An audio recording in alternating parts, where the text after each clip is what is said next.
सवाल है आपका, तो सवाल बताएं। राहुल जी, आज जो है कि विपक्ष का जो है कि बहुत बड़ा एक मतलब महारेला हो रहा है, तो उसके बारे में क्या कहेंगे? संविधान बचाओ के लिए आपके अपनी पार्टी का पीपल क्या स्टैंड है? देखिए, हमारा ये स्टैंड है, हम तो पहले भी बोल चुके हैं कि आज देश में दो तरह मुद्दा एक ही है। सत्ता पक्ष और विपक्ष दोनों एक दूसरे पे आरोप प्रत्यारोप कर रहे हैं भ्रष्टाचार के बारे में। तो ऐसी परिस्थिति में जो निर्णायक भूमिका है वो देश की जनता की है।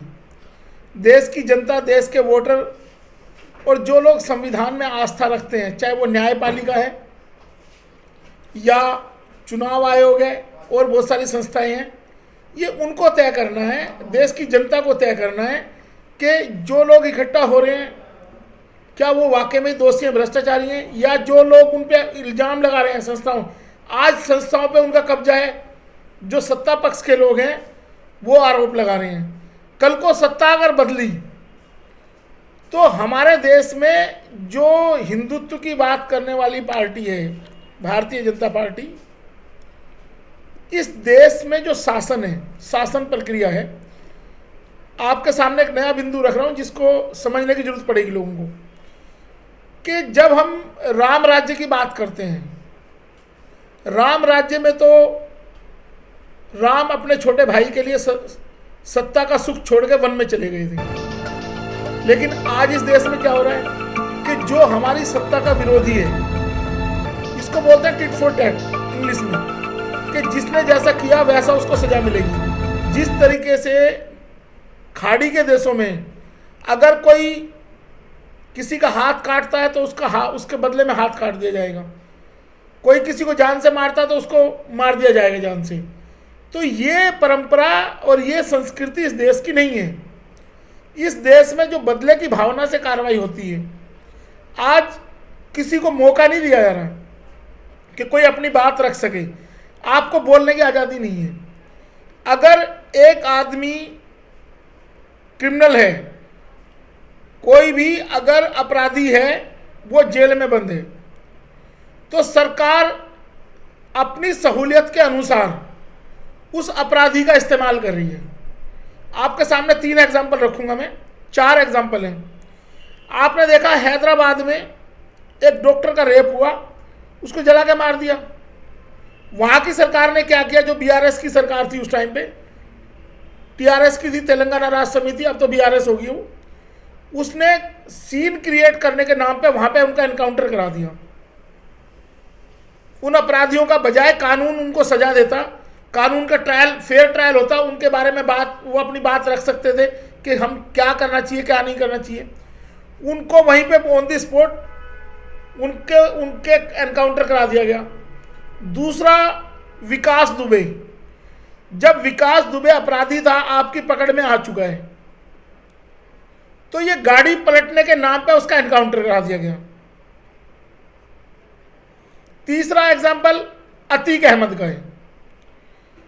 अतीक अहमद को जेल के अंदर ही, कस्टडी के अंदर ही उसका मर्डर हुआ, प्रशासनिक पकड़ के अंदर उसका मर्डर हुआ। आप चौथा मर्डर जो हुआ है, चौथा अभी मुख्तार अंसारी का केस है। मुख्तार अंसारी को जेल में रहते हुए जहर देकर मार दिया गया, जैसा कि उनके परिवार के लोगों का एलिगेशन है। उनके परिवार के लोगों के एलिगेशन, आरोप है। अगर ऐसी परिस्थिति देश में पैदा हो रही है तो ये परिस्थिति ये इस तरफ इंडिकेट करती है कि जो सत्ता में बैठे हुए लोग हैं उनका कानून पे विश्वास नहीं है, उनका संविधान पे विश्वास नहीं है। वो संविधान की प्रक्रिया, जो कानूनी प्रक्रिया है, उसका इंतजार नहीं करना चाहते हैं। वो अपने समझ के अनुसार जैसा उनको सहूलियत मिलेगी। आज चुनाव के दौरान एक जिसको आप अपराधी बता रहे हैं उसको जेल के अंदर जहर दे के मार दिया। वो आपको पता था कि लोग उसके खिलाफ, उसको चाहते हैं, उसका विरोध करेंगे, और जब विरोध करेंगे तो क्या होगा? आप चाह रहे हैं कि इस देश में फिर से धार्मिक उन्माद पैदा हो जाए, हिंदू मुसलमान हो जाए, लोग दंगा फसाद में शामिल हो जाए। तो ऐसी प्रक्रिया, इसका सीधा सा मतलब ये है कि जो पार्टी देश में सत्ता में है, केंद्र की सत्ता में है, और राज्य की सत्ता में है, उसका संविधान और कानून पे विश्वास नहीं है, उसको नहीं लगता है कि कानून इनको सजा दे पाएगा। और ये जिस शासन प्रक्रिया के खिलाफ, आप कहते हैं मुस्लिम ऐसा करते हैं, मुस्लिम एक शासक दूसरे शासक का गला काटता है। हिंदू संस्कृति में तो एक भाई, एक बेटा, एक पिता अगर अपने पिता के लिए शासन छोड़ के चला गया वनवास में अपने पिता की आज्ञा से, एक भाई अपने छोटे भाई के लिए सत्ता को छोड़ के चला गया, आप इस संस्कृति का इसकी दुहाई देके और उस संस्कृति को ओढ़ रहे हैं आप, मुस्लिम संस्कृति को, कि जहां बाप बेटे का कत्ल कर देता, भाई भाई का कत्ल कर देता सत्ता के लिए, तो आप भी तो यही कर रहे हैं। तो ऐसा शासन प्रक्रिया जो कानून के साथ खिलवाड़ कर रहा है, कानून को नहीं मान रहा है, इस तरह की शासन सत्ता के खिलाफ जनता को खड़ा होना पड़ेगा, राजनीतिक दलों की। क्योंकि राजनीतिक दलों में जो लोग हैं, हर आदमी का कोई परिवार है, और जिसका परिवार है वो कहीं ना कहीं जिंदगी में 40 साल की जिंदगी है, 50 साल की जिंदगी है, उसमें ऐसा नहीं है कि उसने कोई गलती ना की हो। आप महर्षि वाल्मीकि का एग्जाम्पल लेते हैं, कालिदास का एग्जाम्पल लेते हैं, ये सभी लोग जिनको आप धार्मिक व्यक्तित्व मानते हैं, इन सब की जो कहानी आप जब शुरू करते हैं इनके जीवन के बारे में, तो ऐसा प्रतीत होता है कि भाई पहले उनका जीवन चरित्र कुछ और था और बाद में कुछ घटनाओं की वजह से उन्होंने अपना जीवन बदल दिया और फिर वो महान बन गए। तो भारत की जो अब संस्कृति चल रही है कि आप मार काट में विश्वास रखते हैं, लोगों के बीच में नफरत फैला रहे हैं, तो देश की जनता का आह्वान है, 140 करोड़ लोगों का आह्वान है कि आप कौन सी सत्ता देखना चाहते हैं, किस तरह की सत्ता को आप चलाना चाहते हैं। जर्मन, यूएन, अमेरिका की तरफ से जो एक बयान आया है कि विपक्ष को जो है कि निशाना बनाया जा रहा है, जैसे केजरीवाल को जेल में उनका जो है कि वो बताया गलत है, कांग्रेस के खाते जो है कि सील करेगा, वो कह रहे हैं इस पर नजर बनाई हुई है। तो इस पर आपकी अपनी पार्टी का क्या कहना है कि इस तरह से भारी हस्तक्षेप वो हमारे देश में जायज है? देखिए, मेरा ये कहना है कि जिस समय TN शेषन देश के चुनाव आयुक्त थे तो उन्होंने एक बुक लिखी थी, the Indian election system is in advance stage of decoy. उन्होंने कहा था कि भारत का जो चुनाव है वो सदम चुनाव की तरफ बढ़ रहा है, हमारे देश का चुनाव साफ सुथरा नहीं है। अब आप ये बताइए कि जब जिन देशों में चुनाव फेयर नहीं होते हैं तो उसमें अब जब लोकतंत्र की बात होती है तो यूनाइटेड नेशन जिसमें सभी देश शामिल हैं, ऐसे संस्थान इससे पहले भी जब भी भारत में कभी चुनाव होता था तो यूनाइटेड नेशन के डेलीगेशन आते थे चुनाव देखने के लिए कि यहाँ चुनाव का क्या प्रक्रिया, किस तरीके से चुनाव हो रहा है। तो ये हस्तक्षेप नहीं है, ये मानव अधिकार। आपने एक डिक्लेरेशन, एक चार्टर पे, यूनाइटेड नेशन का जो चार्टर है उस पर साइन किए हुए हैं।